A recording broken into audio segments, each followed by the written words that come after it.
তো দেখুন, অষ্টম বেতন কমিশন কিন্তু চালু হতে চলেছে খুব শীঘ্রই। জল্পনা চলছে অনেক দিন ধরে। এবার শোনা যাচ্ছে কেন্দ্রীয় সরকারি কর্মচারীদের জন্য কিন্তু শীঘ্রই আসতে চলেছে অষ্টম বেতন কমিশনের সুখবর।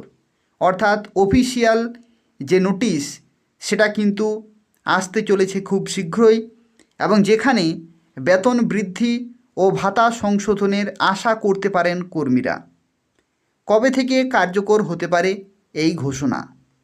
তো দেখুন, অষ্টম বেতন কমিশন কিন্তু কার্যকর হওয়ার সম্ভাবনা রয়েছে 1 জানুয়ারি 2026 থেকেই। অর্থাৎ এই বছর প্রায় শেষের দিকেই, তারপরে 2026 এবং 2026-এর শুরু থেকেই 1 জানুয়ারি থেকেই কিন্তু কার্যকর হওয়ার সম্ভাবনা রয়েছে নতুন কমিশনের। নতুন বেতন কাঠামোর একটি প্রধান বৈশিষ্ট্য হল বর্তমান মহার্ঘ ভাতা অর্থাৎ ডিয়ারনেস অ্যালাউন্স শূন্য করে একে মূল বেতনের সঙ্গে জুড়ে দেওয়া। এটাই হচ্ছে নিয়ম, যে বর্তমান যে ডিএ, সেই ডিএকে শূন্য করে একে মূল বেতনের সাথে কিন্তু জুড়ে দেওয়া। সেক্ষেত্রে বেতনের প্রকৃত বৃদ্ধি নতুন ফিটমেন্ট ফ্যাক্টরের উপর কিন্তু নির্ভর করবে। অর্থাৎ ফিটমেন্ট ফ্যাক্টর কী পরিমাণে দেয়া হবে তার উপর কিন্তু নির্ভর করবে, যা চূড়ান্ত সুপারিশের উপর কিন্তু নির্ভর করে। 1.83 থেকে 2.86 বা তারও বেশি কিন্তু হতে পারে। সরকার জানিয়েছে যে বেতন সংশোধন সম্পর্কিত একটি বিজ্ঞপ্তি শীঘ্রই কিন্তু জারি করা হবে। অর্থাৎ বেতন সংশোধন সম্পর্কিত অফিসিয়াল যে নোটিশ সেটা কিন্তু খুব শীঘ্রই জারি করা হবে, এবং এ নিয়ে বর্তমানে বাস্তবায়নের কিন্তু কাজ চলছে।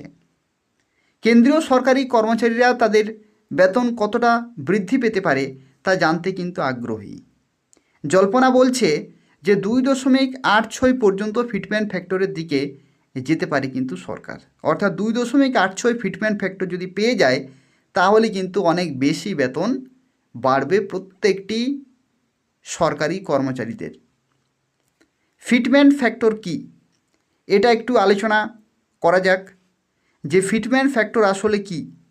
ফিটমেন্ট ফ্যাক্টর হলো একটি গুণক যা বেতন কমিশনের অধীনে কেন্দ্রীয় সরকারি কর্মচারীদের সংশোধিত মৌলিক বেতন গণনা করতে ব্যবহৃত হয়।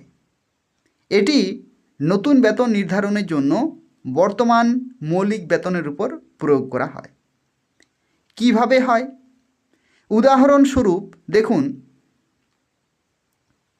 যদি বর্তমান মূল বেতন হয়ে থাকে 20,000 টাকা এবং ফিটমেন্ট ফ্যাক্টর যদি 2.57 হয়, তাহলে সংশোধিত বেতন হবে 20,000 গুণ 2.57 অর্থাৎ 51,400 টাকা। এর অর্থ হলো প্রয়োগ করা ফিটমেন্ট ফ্যাক্টরের উপর নির্ভর করে মূল বেতন উল্লেখযোগ্যভাবে কিন্তু বৃদ্ধি পেতে পারে।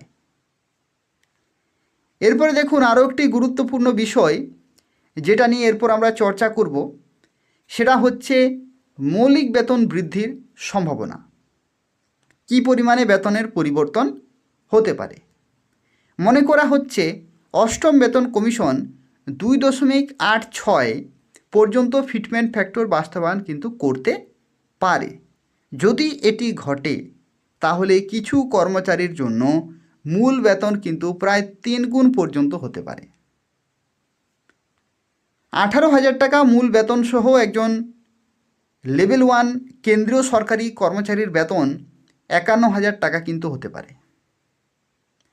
এর উল্লেখযোগ্য বৃদ্ধির ফলে বিভিন্ন স্তরের কর্মচারী ও পেনশনভোগীরা উপকৃত হবেন বলে কিন্তু আশা করা হচ্ছে। অর্থাৎ গ্রুপ ডি থেকে শুরু করে group C, group A, group B প্রত্যেকটি লেভেলের কর্মচারী কিন্তু খুব ভালোভাবেই উপকৃত হবেন। কর্মচারীরা তাদের নিজস্ব সংশোধিত বেতন অনুমান করার জন্য সূত্রটি কিন্তু ব্যবহার করতে পারেন। এই সূত্র ব্যবহার করেও আপনারা নিজেরাই কিন্তু ক্যালকুলেশন মোটামুটি করতে পারবেন। মৌলিক বেতন গুণ ফিটমেন্ট ফ্যাক্টর, এরপর ফিটমেন্ট ফ্যাক্টর কত দিচ্ছে তার উপর কিন্তু নির্ভর করছে। দেখুন, সময়সীমা ও বর্তমান অবস্থা সম্পর্কে এখানে কিছু তথ্য কিন্তু জেনে রাখা প্রয়োজন। 2025 সালের জানুয়ারিতে অষ্টম বেতন কমিশন কিন্তু অনুমোদিত হয়। অনুমোদিত হয়েছিল 2025 সালের জানুয়ারিতে অষ্টম বেতন কমিশন। এখনও কোনো আনুষ্ঠানিক বিজ্ঞপ্তি কিন্তু জারি করা হয়নি। অফিসিয়াল যে নোটিশ সেটা কিন্তু এখনও পর্যন্ত জারি করা হয়নি। পাশাপাশি কমিশনের সদস্যদের তালিকায় এখনও মুলতবি রয়েছে। ঐতিহাসিকভাবে মুদ্রাস্ফীতি এবং সরকারি বেতনকে প্রভাবিত করে এমন অন্যান্য কারণগুলির হিসাব করার জন্য প্রায় প্রতি 10 বছর অন্তর একটি বেতন কমিশন কিন্তু গঠিত হয়। একবার বাস্তবায়িত হলে অষ্টম বেতন কমিশন কেন্দ্রীয় সরকারি কর্মচারী ও পেনশনভোগীদের আয়ে উল্লেখযোগ্যভাবে কিন্তু বৃদ্ধি পাবে বলে আশা করা হচ্ছে। অর্থাৎ অষ্টম বেতন কমিশন যেদিন থেকে শুরু হবে তারপরে যে বেতন পাবেন সরকারি কর্মচারী এবং পেনশনভোগীরা, বেতনের ক্ষেত্রে কিন্তু এবং পেনশনের ক্ষেত্রে উল্লেখযোগ্যভাবে কিন্তু তারা পরিবর্তন দেখতে পাবেন, যার ফলে মুদ্রাস্ফীতির প্রবণতা ও আধুনিক মানদণ্ডের সঙ্গে সামঞ্জস্য রেখে বেতন সংশোধনের প্রচেষ্টা উভয়কেই কিন্তু প্রতিফলিত করবে। তো এই হচ্ছে সম্পূর্ণ তথ্য বর্তমানে অষ্টম পে কমিশন সংক্রান্ত, এবং যারা কেন্দ্রীয় সরকারি কর্মচারী রয়েছেন এবং পেনশনভোগী রয়েছেন তাদের জন্য কিন্তু খুশির খবর আসতে চলেছে। 1 জানুয়ারি 2026 থেকে কিন্তু কার্যকর হয়ে যাবে এই অষ্টম বেতন কমিশন। এরা হচ্ছে কেন্দ্রীয় সরকারি কর্মচারী সংক্রান্ত। এরপরে যে বিষয় সম্পর্কে আলোচনা করব যেটি হচ্ছে ত্রিপুরাতে যে সমস্ত সরকারি কর্মচারী রয়েছেন, অর্থাৎ রাজ্য সরকারি কর্মচারী বিভিন্ন দপ্তরে কাজ করছেন, তাদের ক্ষেত্রে দেখুন যে কেন্দ্রীয় সরকার এবং রাজ্য সরকারের মধ্যে যে 22% যে ডিএর ব্যবধান রয়েছে সেটা কিন্তু এখন বর্তমানে একটি চর্চার বিষয় রয়েছে। 22% ব্যবধান কিন্তু রয়েছে, এবং অত্যন্ত গুরুত্বপূর্ণ এবং খুবই ভেতরের খবর আপনাদের জানিয়ে রাখি, এই যে 22% যে ব্যবধান সেটা কিন্তু খুব শীঘ্রই কমতে চলেছে। খুব শীঘ্র অর্থাৎ কতদিন? আর কিছুদিন, বেশি দিন কিন্তু লাগবে না, আর কয়েকটা দিন অপেক্ষা করতে হবে, তারপরেই কিন্তু অফিসিয়াল যে নোটিশ বা যে আপডেট সেটা কিন্তু বেরিয়ে আসবে সরকারের পক্ষ থেকে। আর কিছুদিন কিন্তু অপেক্ষা করতে হবে। 22% যে ব্যবধান সেটা কিন্তু কমতে চলেছে। এরপরে 22%-এর ব্যবধান 100%-এই কমবে, অর্থাৎ টোটাল 22%-এই কমবে, নাকি কিছু পার্সেন্ট কমবে সেটাই কিন্তু দেখার বিষয়।